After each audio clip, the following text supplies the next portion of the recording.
it's called The Journey Onwards, but it's gone through its own journey because I've kind of been refining it along the way, right? And where it's got to now, I think it's been able to tie in a lot more with who I am, because I'm not an immigrant myself, but I'm the child of immigrants, but I'm also in this third culture space, right? These third culture individuals. Hello and welcome to Expulsion at 50. My name is Dola Vasani. In this episode, Anand Dattani, a third culture individual, speaks about his own journey as a podcaster. He also shares some feedback on this series. Hope you enjoy listening to our conversation. I was born in London, and like I think many sort of Indians of my generation and friends that I know, especially from London, my parents were, well, they're actually both born in Kenya, but my dad moved to Uganda when he was very young. So I never saw it as anything different, or I don't say unique. It's not exactly unique, but I just thought it was a normal way of knowing things. But especially when I moved around the world and either went traveling or on holiday or when I lived in China, and then I would say that, oh, my background is Indian, but I'm from London. But hey, my parents are born in East Africa. They were like, what do you mean East Africa? How did that happen? And it's like, yeah, because Indians went from India to Africa because Africa was booming, and they were like, oh, okay, why, how? And then I realized that, oh, okay, it's not that common, and it's not that well known that there was this sort of migration from India to Africa and then, well, to UK and other places. So, yeah, I realized it is quite a cool story, quite a fascinating background. Yeah. The story of migration is the reason why Indians ended up in East Africa. So that is always also an interesting conversation because that opens the door about colonization. Yeah. And I think it just showed that it's something I didn't really realize, but the the type of ones that did it were a bit more entrepreneurial, forward thinking, maybe risk taking, but just the idea of they saw that there was an opportunity across the seas, and either they had the fortunes of the money to be able to do it, or just this mindset of, I want to create, entrepreneurship is, it's really heavily talked about now, but it's not a new thing, right? It's existed for centuries. And that's a great example that these guys saw that whatever they had in India may have been good, but they want to take risks and try and create something else, and they've seen where resources are very good, so they moved. Yeah, I think Anna, there's two types. I think there was of course, the indentured laborers, people who were taken from India to various parts of the world to work, and that was like the covert form of slavery because they were indentured, they were kind of legally bound to their to complete a contract of employment. And there are stories of people going from India to the West Indies or to Yeah. Fiji, and they spent 3 months on a boat and they had no clue where they were going. And then Mm. there was the second wave, which I think in East Africa was about, they knew somebody who had gone and had started making a living through business. And then the word got around, and this is before the time of internet.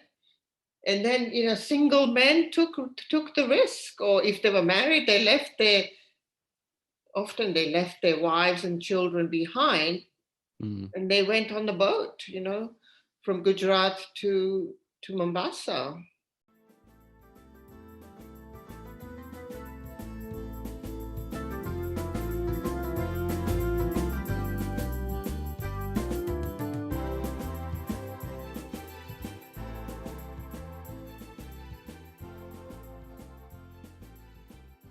So your relationship to Uganda is through your your father was born in Kenya, Yeah. Yeah. but he then migrated to Uganda. Yeah. I think when he was 8. And so they went to Jinja, 1950, I think. All right, so let's just hear a little bit about documenting of your parents or your family's story and how that sort of came about for you. Yeah, it's a good question, and I can't really take all the initial credit because I actually got the idea of a good friend of mine. His brother did it for their family, and I just thought it was fascinating what he did. What I really liked from it, and did the same, where it was, I want to know what was childhood like as Indians in Uganda, and then what I found really interesting was to know when you came here to the UK in the 70s, how was that? How did it compare? How did your life compare? Was it what you expected? Even some of them chose to come before the expulsion and some of them left because of it. What made it difficult? How did you integrate? Because they're all in good positions now. So I wanted to kind of explore that whole journey where if these stories don't get shared, they get lost. And there are some instances where people have reached out to me because they've heard it and they've said that, oh wow, this is really cool. Actually, my Bapuji had this written book of these kind of stories, but then I've seen one of the books and it's fading, and it's just the idea that over time that's going to fade more and could get lost. Whereas with a podcast, which is great, it's an audio form, it should exist forever and can kind of get passed down. And it's a lot more, you feel that connection because you're not just reading, you get to hear the person's voice and their emotion and the way they talk about certain things. And especially when it's topics like childhood memories, experiences, you want to feel that emotion of how did it feel to get stopped at the airport and get searched for your golden jewelry. How did it feel to land in the UK and it's freezing cold and gray and different to the paradise? I wanted to create this for the idea that my nephew, my niece, my future children, grandchildren can at least have some connection to their ancestors. Yeah, and it's interesting, it's when we give the person the platform to speak, Yeah. that's a very empowering way of retelling a story. But I think it's also about capturing, and someone mentioned it the other day to say for them the podcasts were like memoirs.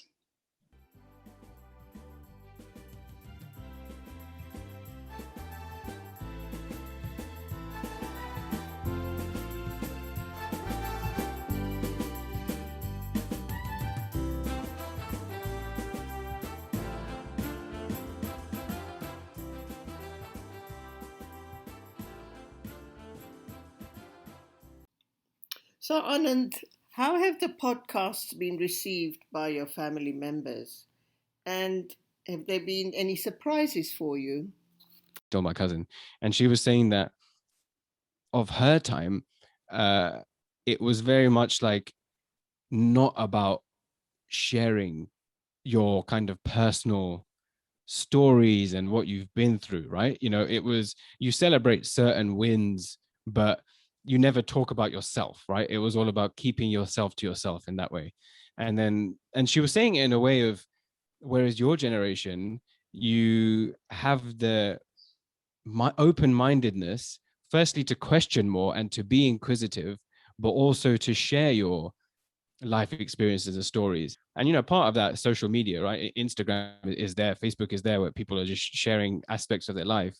But deeper than that, it's that we are a bit more inquisitive in a sense of this idea of being a third culture kid. What is my true identity? Where do I fit in society? And then also, what are the values of my parents? But also, why are they there? Why do we do certain traditions at home? Um, these kind of things exist. And so, what I think the podcast allowed to do is, because I approached it with a genuine interest to find out what their life was like, it made them feel a lot more comfortable and willing to share those stories. So my cousins, they loved it because obviously it's their family and they're like, wow, I didn't know these stories. Even one of my cousins, she was saying that I didn't know this about my dad. And they probably never would have known about it, but it only comes out when someone is asked. These are not stories that necessarily get brought up at a dinner table, like, oh, but when you grow up in a paradise and then overnight get told you have 90 days to leave, you can only take $55 with you. That's not a norm. That's not, some people hear that now and be like, wow, that's amazing that you were able to do that, and look at you now. They don't see that connection. So that's what I found really fascinating, that I didn't even intend to take away from doing these conversations. And that's what I was really like, wow, this is way more than I expected. Yeah. So they loved it. But then what really fascinated me was when I spoke to some of my friends who were not even Indian, right? But then they were saying that, wow, it's such a great idea. It makes me want to investigate my own family background. And, one of them being a Greek Cypriot guy, he was saying, yeah, my grandma has this fascinating history. One of my Iranian friends was saying that, oh, my dad was left Iran when he was 10, but Iran was a much nicer place to be than the UK, but he came here to learn English, but then he never ended up going back. And so the response was two things. Firstly, them realizing like, wow, my family heritage is really interesting, but I don't know as much about it as I would like. And then also for me, it showed me that it's not just us lot that have this fascinating story of being, an expulsion. These things all over the world, these kind of different points in history happen, and we just don't know about it. We learn about, centuries ago, the Vikings and the Romans in the UK anyway, right? Vikings, Romans, etc. But we don't learn about, well, 50 years ago, this is what happened. This has directly impacted you and the people in your classroom.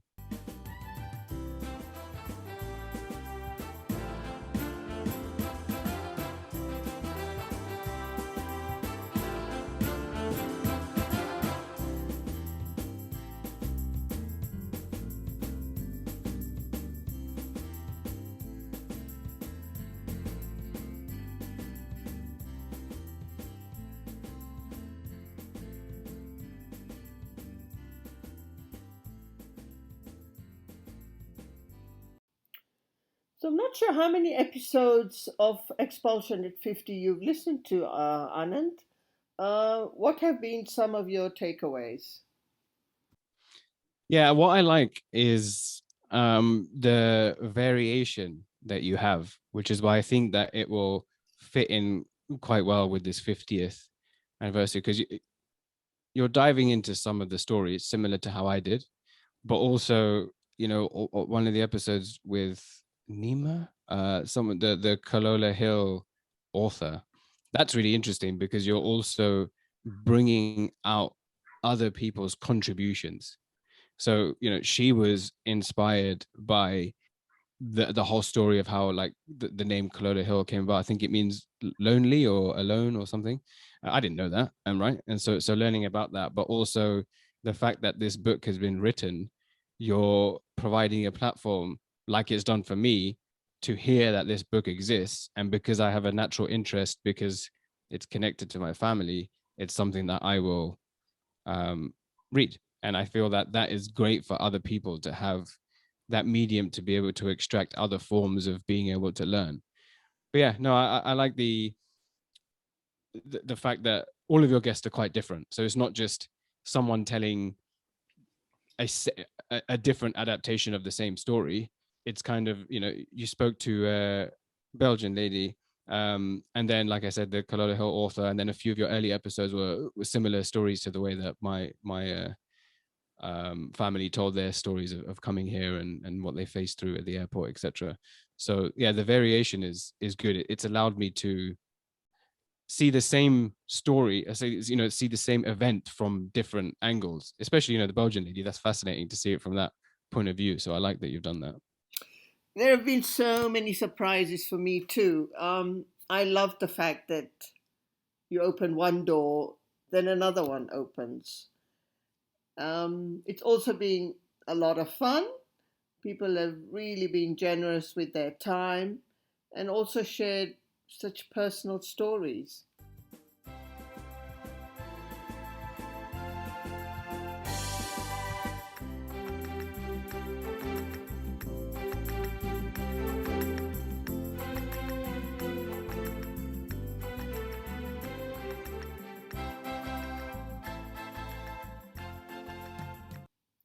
Anand, can you share with us how your podcast, The Journey Onwards, has been for you? And perhaps explain a little bit more about what the term third culture means. It's called The Journey Onwards, but it's gone through its own way because I've kind of been refining it along the way, right?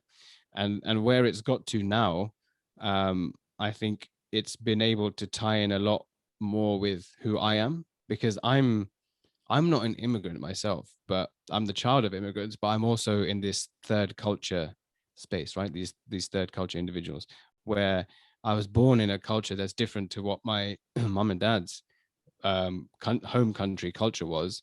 So I'm in this position of being able to navigate both, and it comes with its ups. I don't want to say ups and downs, but it comes with two sides of it. So one is that I get the fortune that I can fit into both. You know, I can be proud of my Indian or African Indian heritage when I want, but I can also be British when I want.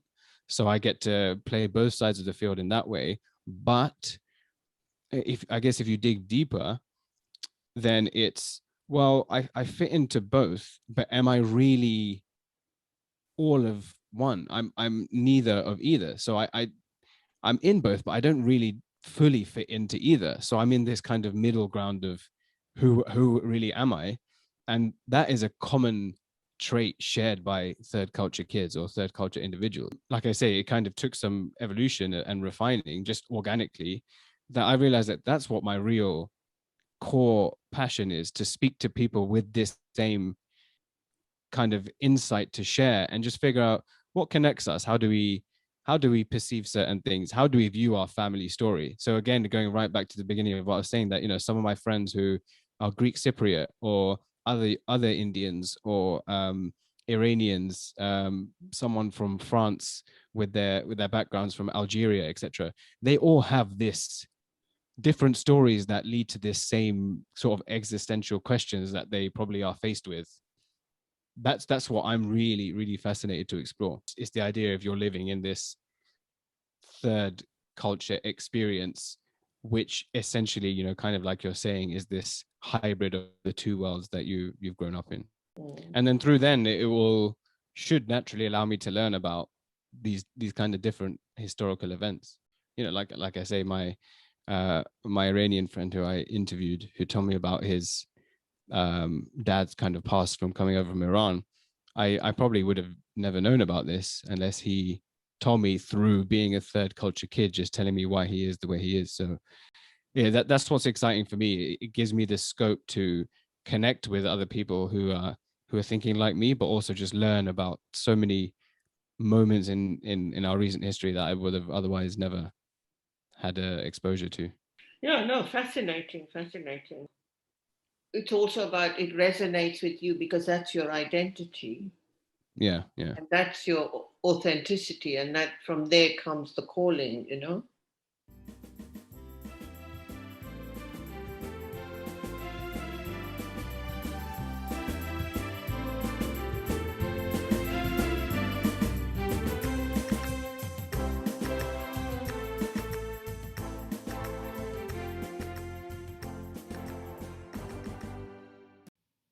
So, to close, what are your plans moving forward?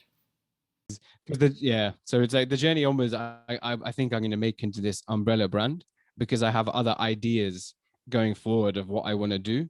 As a podcast, it's kind of Third Culture Conversations is the podcast, hosted by me under the journey onwards. But then the journey onwards, going forward 3 years, 5 years, 10 years, I'm planning to have it this much bigger brand that covers different elements outside of podcasting.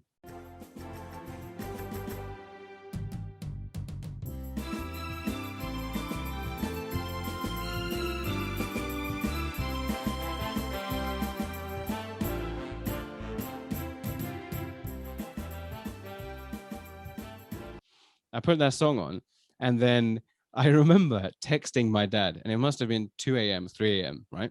So surely he was asleep. And then I just text him saying, "Hey, Dad, um, just to tell you, I'm not drunk, right? But long story short, but I've put this song on, and it reminds me about when you used to play the song when I was younger, and I just realized how good the song is, right?" And then so I don't know if you read it, he must have read it the next day. I don't know if you read it and thought, wow, my son was definitely drunk. But he obviously appreciated seeing it. And then I remember reading it and thinking, would I have sent that if I hadn't had a few drinks? I don't know, right? Maybe some of the emotion came out through the alcohol, but it was like that moment always stuck out that, oh, wow, like every time I hear that song now, I think back to when I did that. And so yeah, that's how I chose it. Okay, lovely, lovely.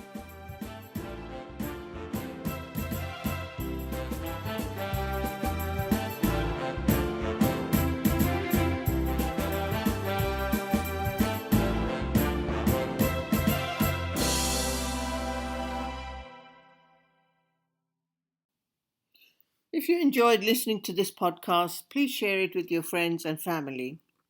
Till next time, be safe and thank you for listening.